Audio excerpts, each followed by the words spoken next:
What is a shinobi? Any person with a heart called to serve, whose discipline has made them dangerous, is hereby titled shinobi. These are their stories.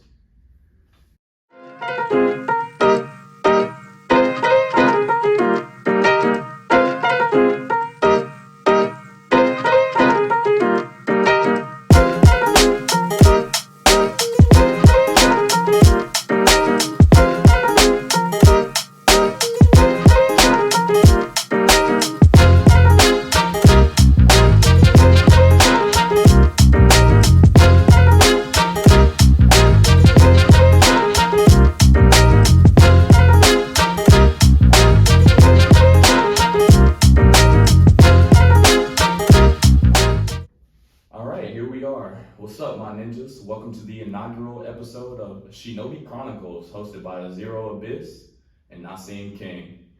Our goal here is always to provide inspiration, education, and motivation for our fellow shinobi who are walking the path of continual self-improvement. It is our great honor to be able to serve y'all, so we will not disappoint. Naseem, my ninja, you ready? Yes, sir. All right, so let's get right into it. Today, we're going to be breaking down exactly what this show is about. We're going to be sharing some of our own experiences and frameworks for success, as well as answering questions and prompts from some of our interview guests. So without further ado, let's get right into it. Our biggest questions for today are simple. What's a shinobi?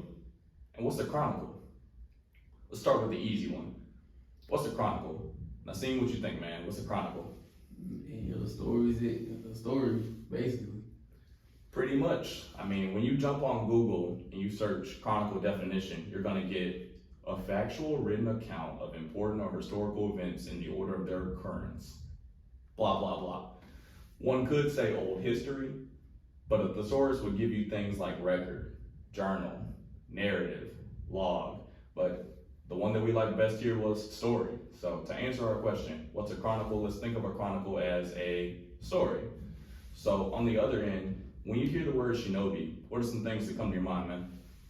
I mean, naturally, if you anime watcher, Naruto, so ninjas, and all that stuff, running through trees and all that good stuff.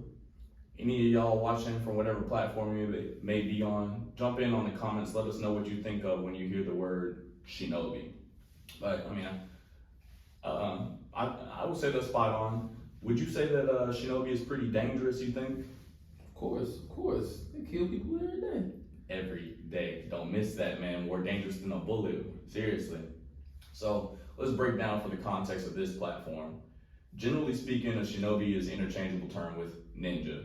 And I'm assuming that most people have pretty similar ideas about ninjas. You know, they think of black hoods, stealthy movements, katana swords, right? But in 2023, what really is a shinobi? By our motto, it's anyone who's worked to become more dangerous than a bullet. But what exactly does that mean?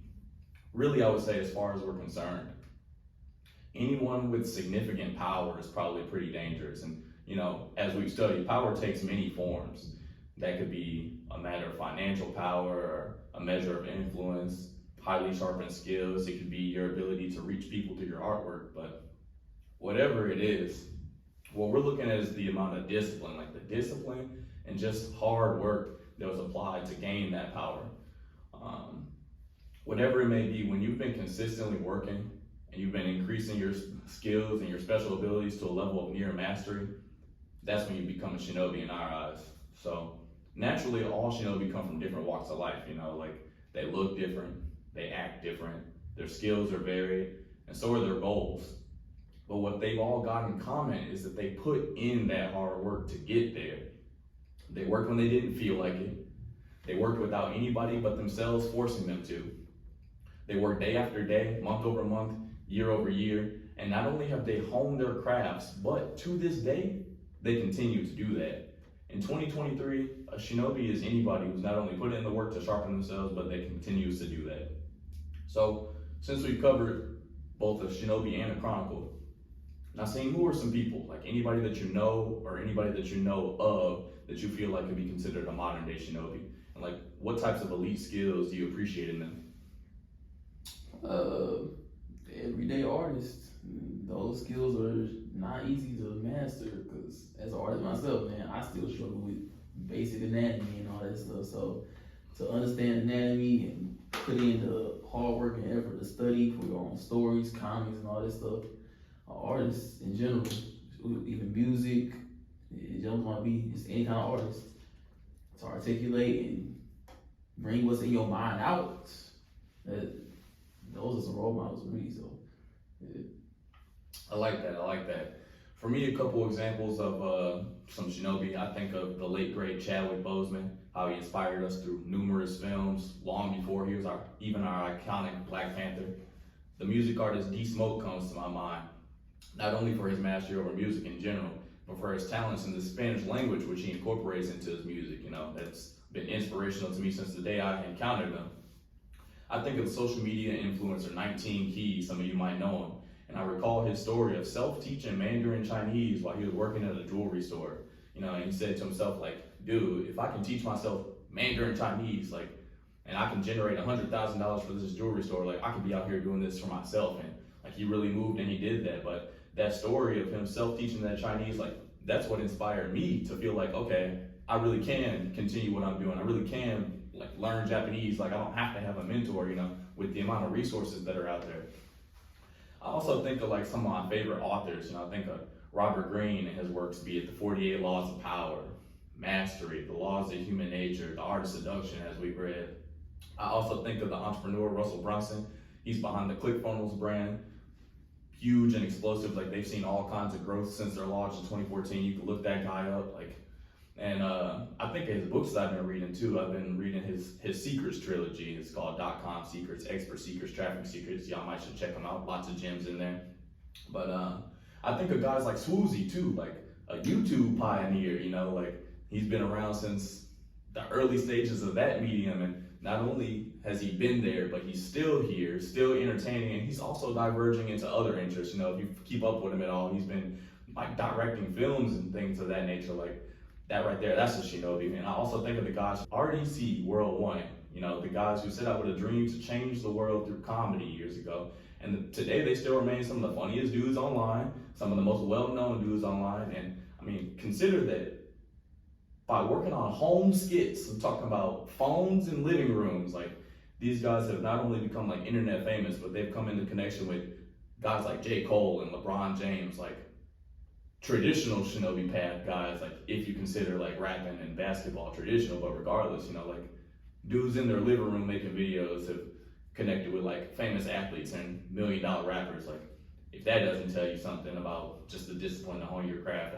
I don't know what else does. But and then as far as some Shinobi I know in my personal life, I think of Mr. Born Elite. That's my good friend Adrian Martin, the entrepreneur behind the growing STO Born Elite clothing brand. Y'all gonna see it, trust me, if you haven't already. And he's also a rising rapper. I believe he goes by 84. I just appreciate the way that he's able to take the wisdoms that he's gained, rather that be by study or through life experience, and like, he's really able to transcribe those to people, like put them in a really human and digestible way. And of course, I also think of my boy Naseem King sitting across the table. That's a striving artist himself, connoisseur of the ladies. But no, really, like, I've known you a long time, and I've seen you progress in your craftsmanship, not just in like your artwork, not just in your personal maturity and how you carry yourself, how you interact with other people, but even in your fitness journey. We were there in the gym together, back in 2016, getting big, getting strong, and we fell off, man. And I watched you put on weight that you weren't in love with, but I also watched you come back to the gym, slim down to where you weigh less than I do. Like, you're looking, you're in excellent shape, you're looking great, And when we go to the gym, we say, you're gonna like the way you look. You're gonna like the way you look. And it's true, man, it's true. But just overall, those are some of the people who I can think of as 2023 Shinobi, people that inspire me and people that make me want to learn from them and be able to put something out for y'all to learn from. So I could go on and on forever about modern Shinobi who inspired me, but I feel like we really made our point. So in this show, Ninja Stories, if you will, or better put, Shinobi Chronicles, not only will we be sharing our own experiences and frameworks for success and sharpening ourselves, but we'll be looking at different examples of success by modern Shinobi. allowing ourselves to be motivated and inspired by their accomplishments, while also learning what separates them from the masses and how we can apply the principles in our journeys of self-improvement. So every week, Naseem and I will be meeting with you all to discuss the Shinobi path, and we'll also be featuring guests for stories and interviews and things and the like. So now that we've covered what this show is and what it's about, what we're going to be discussing week to week, let's share some of our own experiences and frameworks for success so that the audience can kind of get to know who it is that they'll be talking with. Got a couple questions lined up for us. What was a moment in your life that made you look at yourself and you kind of just felt like shit, like a moment that just made you say like, hey, this ain't it, I gotta get better. And what was the first thing that you did that brought you some relief to that negative thinking? Well, like you previously stated, man, I used to be chunky. And every day I look at him like, man, this dude fat. Like, and I would not like it. So one day I think you came back from Mexico. You went out and had some fun time down there. But I hit you up like, man, you still hitting the gym? He was like, yeah. I'm like, man, I'll slide with you. So since then, shoot, I just follow your little schedule and you put me on and I stay on top of it. I went on a calorie deficit, stopped eating as much and actually having fat tendencies, slimmed down. And shoot, my family saw it all first. I was like, man, I'm not slimming down yet. But after they told me and I started paying more attention, man, I started to look good. You're gonna like the way you look. You're gonna like the way you look. Let me think. Let's see, for myself, a moment that just made me look back and feel like shit. I mean, I could probably name a lot of them. And look, Mexico, but we're gonna save that for later. I could name some exploits in Dallas, including that car crash. There's probably a lot of times I could name. I mean, even dating back to like middle school and stuff. But I think that was a little premature for my Shinobi path. Personally, though, I think what I'm gonna go with here is when I really needed to look back at myself was like right at the start of the pandemic. 2020, we had been staying in that Midland house and shit was falling apart. It was rough times, and it's like when you're hustling every day and still not making enough to get the bills paid, like something's off this week or something's off that week, like, man, like probably November 2019, I would think of that. It was that week that the lights got turned off in that cold ass fucking house, man. And still had to get up and go to work, like keeping self warm just by working out, doing some push-ups and climbing under the blanket and thugging it out to wake up at 7 a.m. to go bust it down for another like 15, 16 hours. I think I was working a job and doing DoorDash at the time, just trying to make do, but working too much, man. Shit, I get way too much, but probably just a lot of that experience really just made me look at myself and like say like, yo, this ain't it. Like, where do we get on? And shit, as far as where I found my relief, where did I find my relief? Probably I probably found my relief in like March of 2020, just moving out of the house, like giving it up. It's just like, well, it's failed exploit, but I wasn't dead, so right. I was good to keep trying again. Experiences are important. True that. Are there any opportunities that you passed up on that when you look back to yourself, you said, man, like, I don't know if I missed out on that one. Like, but what later on gave you the reassurance, like, okay, I made the right choice? And then second half of that question, are there any opportunities that you look back on that you're still not sure if you made the right choice? And, how do you keep peace while you acknowledge the uncertainty?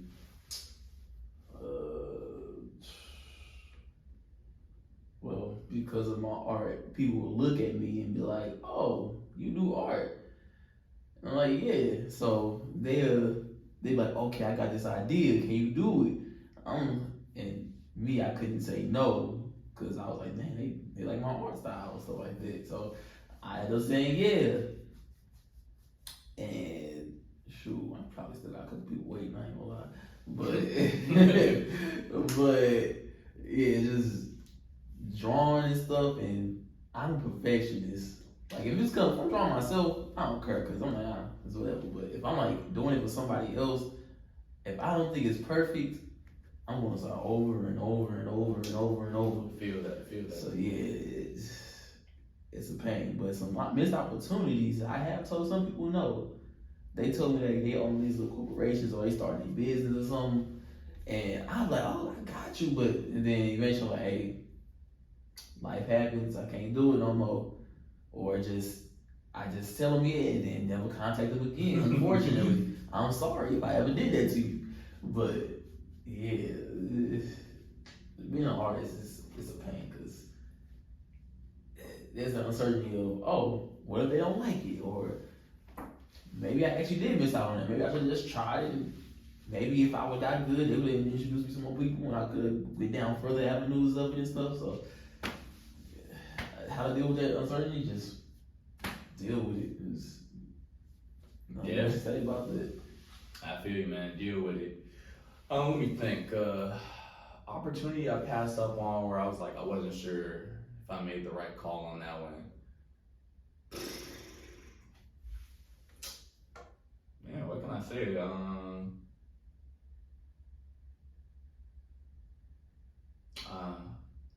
I'll tell you what. When I dropped out of college, I wasn't sure if I was doing the right thing, like, because I knew I wasn't doing it for the right reasons either. Like, I did 1 year of college. I did 2 semesters. I did a semester at Fontbonne, I did a semester at St. Charles Community College. And both times I left, now thanks to my stupid ex-girlfriends, you know, that first time I left Fontbonne to go to St. Charles Community College because my girlfriend was pissed that my ex-girlfriend had followed me there from high school, even though we broke up with plenty of time for her to go elsewhere, but totally different story, unrelated, but regardless. So we went somewhere totally different. We got to the somewhere totally different only for us to get into our own drama.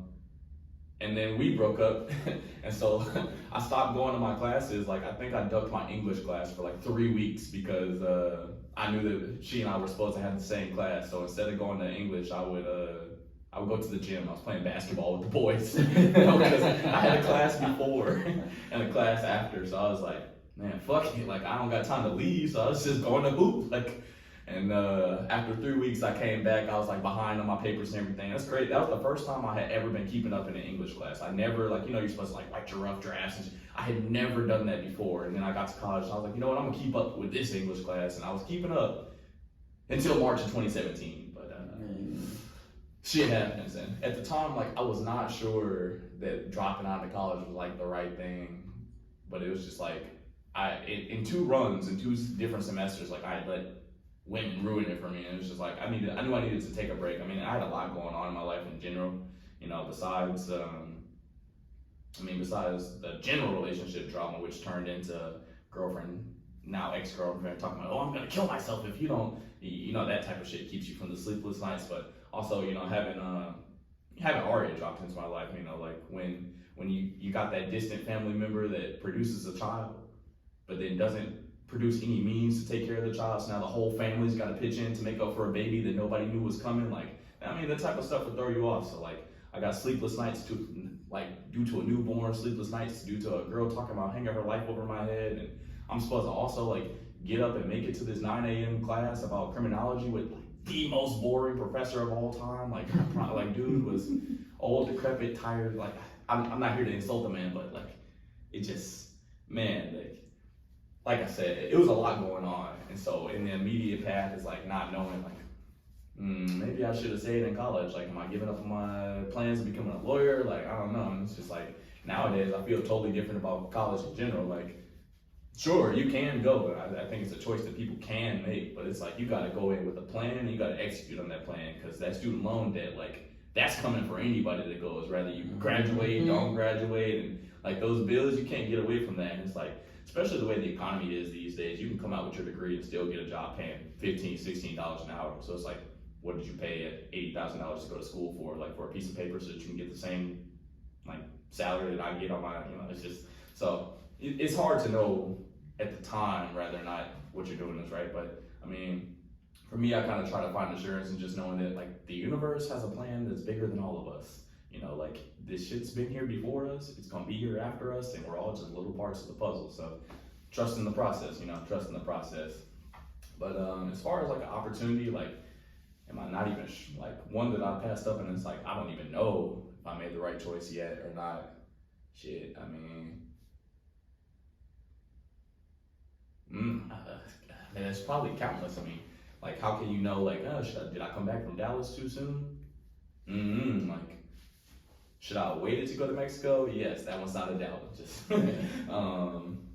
I mean, there's probably all kinds of stuff. But, anyways, let's move on. So, how about this? What are some resources that you've encountered or been exposed to that have planted some unforgettable wisdom in your mind? How have you seen yourself applying it in your daily life?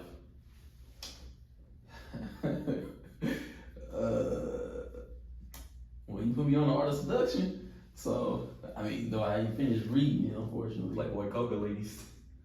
I wouldn't say all that, but it has helped me with my interactions, just learning people because I'm observant. At least I believe I'm observant. So I pay attention to things I shouldn't even pay attention to. So I know people like the back of my hand for the most part. So reading art of seduction and talking to my co-workers, everyday people I just talk to, my family members and all that stuff, just learning the type of seducers they are, learning the type of seducer I am and all that stuff, and just how to interact with others, how I interact with others, and how to attract others. I learned a little couple stuff from that.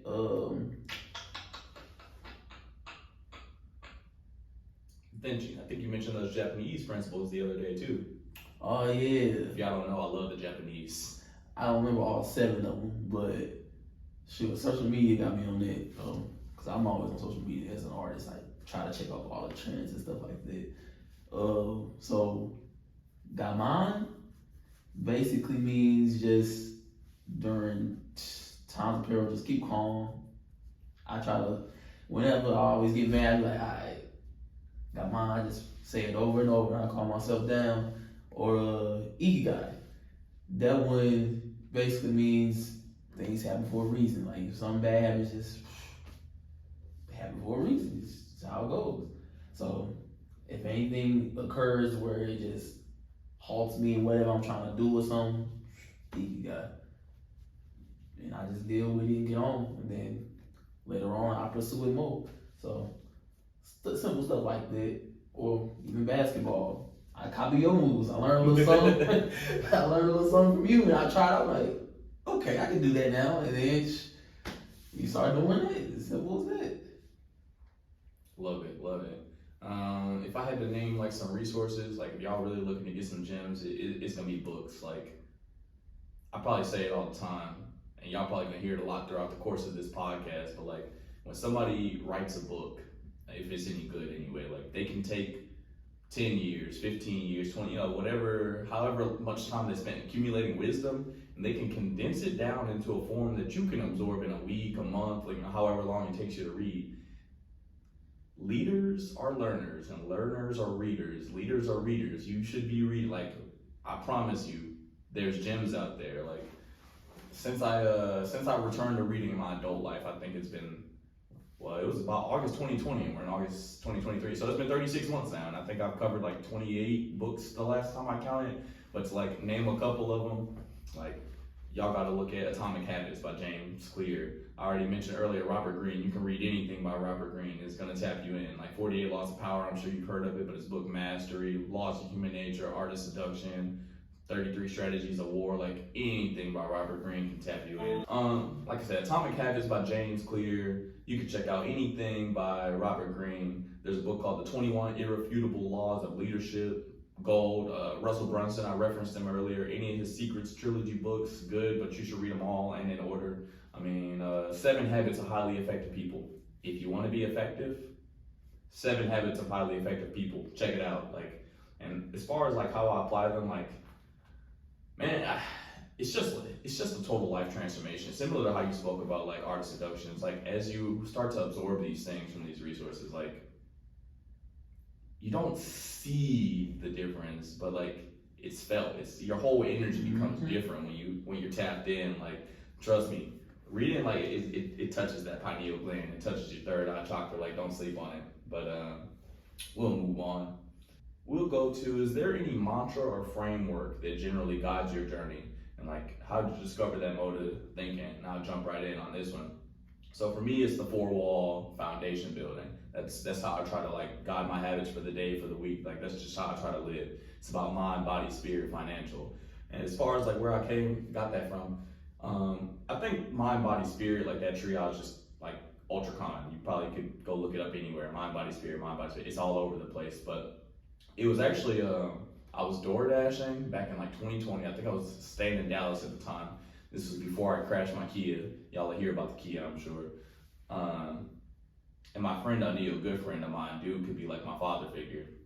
Got to call that dude, but he shared his library with me. I think he had like an Amazon Audible library or something like that. Lots of like ebooks, audiobooks in there. And so I was driving and I was listening to Zig Ziglar's Born to Win. Another great book, by the way. And at one point he references what he calls the spokes of the wheel of life. And he says if life were like a revolving wheel or like a bicycle wheel and it had spokes, he says there are 7 of them. And he said there was mind, intellect, physical health, personal, social, work, career, family, spiritual, financial. And when I heard that, and what he spoke on about those 7 spokes, like it resonated with me. I thought he was on point, but I kind of felt like those other 6 fit into mind, body, spirit anyway. Like they kind of felt like they could touch under that umbrella. But when he said financial as well, like I was like, okay, now we're on to something, because it's like people will always tell you like, oh, money's not everything, and I'll agree. Hell no, it's not money. I mean, money's not everything. Like you could be as rich as whatever, it won't make you happy. Like you can't buy that happiness. Like typically that comes from like wealthy connections and health. Health is wealth as well too. But at the same time, financial, like on that gotta have it scale, it's like right behind air, my God. Like I mean, unless you're perfectly content, like and satisfied, living under a bridge, starving, like in a box, I don't know, but like to have the right balance in life. And that's a lot of what Zig Ziglar talked about with his 7 spokes, was like having the right balance between these things. And as far as like in my four-wall foundation building, like to have that right balance, like you do have to have your financial structures together. Like it doesn't matter how much money you're making or not making, like if you're blowing it off, your financial habits aren't good, like you're gonna run into some trouble. Like that's just my belief. But I would say my framework wise, like I said, as far as how I try to conduct my life and plan my habits, it's that 4-wall foundation. I believe if you build on your mind, build on your body, your spirit, and your financial discipline, you stick to those things consistently over years, like you're gonna build a strong foundation that you can build whatever you want on top of. Like if you're looking to build an empire, it's gonna be there for you when you're building on those 4 walls. So how about yourself, man? Any framework or a mantra that you live by, or something that just guides your decision making, maybe? In my room I have a board, and I put my little goals on there, along with other stuff. Vision board. Yeah, I got a little vision board, and I put like I haven't done that yet actually, but I need to like put my small little steps I need to make to get to where I need to be, because I do want to have a clothing brand. Eventually I'm gonna have it. Royal attire, y'all look for it. Yeah, and then just looking at my board every day, I check that mug out, see what I need to do, what I gotta do, all this stuff, and if I need to add something on, I'll add that mug on. So checking it out every day, that's basically my framework. Tapping in with the vision board, man, and start the day with the vision. Hey, trust me, you don't never, ever, ever want to deal with a man without a plan. If a man doesn't have a plan for himself, that's not the man to be around, just straight up. I like those questions, man. I like those questions. I like what we discussed, what we shared. We're gonna jump right into some of these questions and prompts that we received from some of our interviews that we've been conducting over these weekends. For those of you, like I said, be sure to check us out on IG Reels, check us out on TikTok and our YouTube Shorts. That's where we're gonna be seeing these short form interviews. So if you were in one of those, look for us. You're gonna make the cut, most likely, like unless you was on some bull. And I mean, we probably told you right then and there you was on some bull, maybe. Anyways, we've been asked, so like, what was our motivation for this podcast? I'll make this one a quick hitter. So motivation for the podcast, as I was reading Russell Brunson's Expert Secrets, it's the middle book in his Secrets trilogy, he was talking about how one transforms into the expert. Like, how do you become the guide or the mentor for somebody else's hero transformation journey? And he says that first you got to start off as like an experimenter. You're just figuring out what you like. Then you got to find like what you're passionate about. You got to find that fire. once you find what you're on fire about, like you stick with it. But he said that you might need to start like a podcast to show. You need to start talking to people and reporting what you're finding, like reporting what you're finding in your experiments, but also talking to other people in the field, you know, people who are like on similar level, maybe people who are behind you, you can teach them something, but also you want to maybe talk to people who are more advanced than you in the field if you can. But he specifically said, like, it doesn't have to be a podcast, but do something that you're consistently talking to people, like be that on a weekly basis, monthly basis, whatever it might be. Talk to people. You go through explorer, on fire, reporter, he called it, when you're talking to people, you're hosting a show. Then you become a framework builder where you create methods for success and share them with other people. And at that point, you can move on and you become that expert. And that's how you're going to be able to guide people along. So in my desire to become an expert in success and self-improvement, to help other people, particularly like young people and people who are in our situation, like born to single moms, like those of us who hypothetically should have been statistics, like people who really didn't get a fair cut, fair chance, you know, whatever you want to call it. Like if I want to guide those people, help those people produce something that they can follow behind, like this is me trying to step into that reporter stage. I'm just out here talking to people. So, and then as far as like why Shinobi Chronicles, like why success and self-improvement, but like I said, why Shinobi Chronicles, like if you know us personally at all, like, you know, like we were some Naruto heads, it was said at the beginning, you know, already, look, I got the incoming, okay, don't sleep on them, or third Raikage, you know what it is, but